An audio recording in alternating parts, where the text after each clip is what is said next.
When we think of Janus, we usually picture that two-faced god of January, right? Looking back at the old year, forward to the new. But what if that's just I don't know, the gift shop version? In this explainer, we are going to peel back about 2,000 years of misunderstanding to meet the real Janus. And he's not some mascot for new beginnings, he's the cosmic gatekeeper of reality itself. Our culture is just completely obsessed with what's next. It's all about disruption, innovation, always moving forward. But this asks a question the Romans took very, very seriously. What if the real key to a successful future isn't just staring ahead, but looking in both directions at the same time? And that paradox, that was the very heart of their god Janus. So, on the one hand, you've got the myth. Janus as this gentle, two-faced mascot for a new year.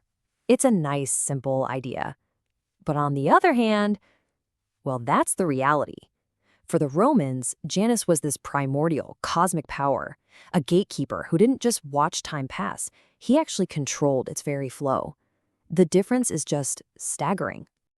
All right, so let's get to know the real Janus. He wasn't some gentle figurehead for a New Year's resolution. He was the ghost in the doorway, the kind of terrifying guardian of every single threshold in the Roman world. And to understand him is to really understand how the Romans viewed survival itself. That dual gaze he has, what the Romans called bifrons, it wasn't just about multitasking. See, he didn't simply see the past and the future.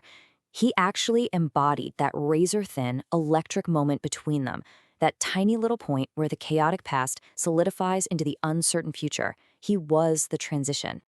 Now, that's a pretty abstract idea, so to really get it, we have to see how it was literally built into the very fabric of Roman life. Janus wasn't just some god up in the sky. He was a part of the physical architecture of the city. I mean, his domain was quite literally every single threshold. We're talking everything from the massive, fortified gates of the city all the way down to the humble doorway of a family home to the secret entrance of a temple. But his power wasn't just in physical things. He governed every beginning, the start of a day, a month, a war, a new life. If it was a transition, it belonged to him. And this brings us to this really crucial concept that he governed: liminality. Liminality is that disorienting, kind of uncertain space between two states. You're not in the old place, but you're not in the new place yet either. It's the doorway itself, a space of immense risk, sure, but also immense potential. For a Roman, you have to understand, stepping through a doorway wasn't just a physical act, it was a spiritual passage. You were leaving the known safety of the inside for the potential chaos of the outside, or the other way around. And Janus was the deity you had to appease to make sure that passage was a safe one. And there's no better example of his power than what happened right in the heart of Rome. The temple of the Janus Geminus, it had one critical job. When its huge bronze doors were closed, it meant Rome was at peace. But when those doors were thrown open, it was a declaration, a ritual unleashing of the legions, sending them right through Janus's divine gate and into the chaos of war. Okay, so his power is literally built into the city's architecture. But it didn't stop there. It actually flowed through the very economy of the empire. His influence wasn't just spiritual or military, it was commercial. He was, quite literally, the face of every transaction. And here you can see it. This is an early Roman bronze coin, the as. And whose face is stamped right onto it? Janus. The state put the god of beginnings and transitions on the very tool of economic exchange. So you have to ask, why put a god on a coin? Well, it was a seriously powerful move. His image validated the trade, made it legitimate. It sanctified new economic ventures, giving them a divine blessing. And most importantly, it was this constant physical reminder in every Roman's pocket that all commerce, all value, is just a form of transition, one thing becoming another. All right, so we've seen him in doorways, we've seen him on coins, pretty grounded, practical stuff. But his true origin? Oh, it's way more epic than that. He wasn't just a god. In some traditions, he was the first god. See, in some of the old Roman myths, before Jupiter, before Mars, before anything, there was only chaos. And that chaos was Janus.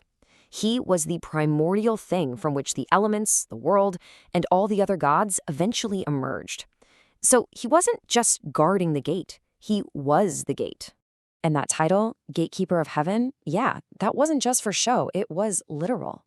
It meant that to speak to any god, even Jupiter himself, your prayers had to go through Janus first. He controlled the lines of communication between the mortal world and the divine. His power was just absolute. Okay, so you've got this primordial, all-powerful gatekeeper of the whole cosmos. It sounds huge, right? Super ancient and distant. But the Romans understood that every transition, big or small, is its own little universe. That cosmic gate was also the front door of your house. That absolute power, that was the same psychology of anxiety and hope we feel when we're starting a new job. And that's why this ancient god matters to us now, maybe more than ever. I mean, just look around you. Technology, our jobs, our communities, everything is in flux. The stable ground from yesterday is the shaky threshold of today. The Romans had a word for this, liminality, but we have the experience. We're basically living in a permanent state of transition, caught between what we were and what we're becoming. And this is where we can actually borrow from that old Roman mindset, because it gives us this powerful psychological tool, the Janus point. It's a modern name for their ancient wisdom. And the idea is this. To successfully navigate a transition, you can't just stare at the future. You have to consciously and respectfully acknowledge the past you're leaving behind. It's not about being nostalgic. It's a strategy for managing the very real anxiety of standing in that chaotic doorway. When you start to adopt this dual gaze, it completely changes how you approach these modern thresholds we all face. The goal isn't just to race into the future and hope for the best.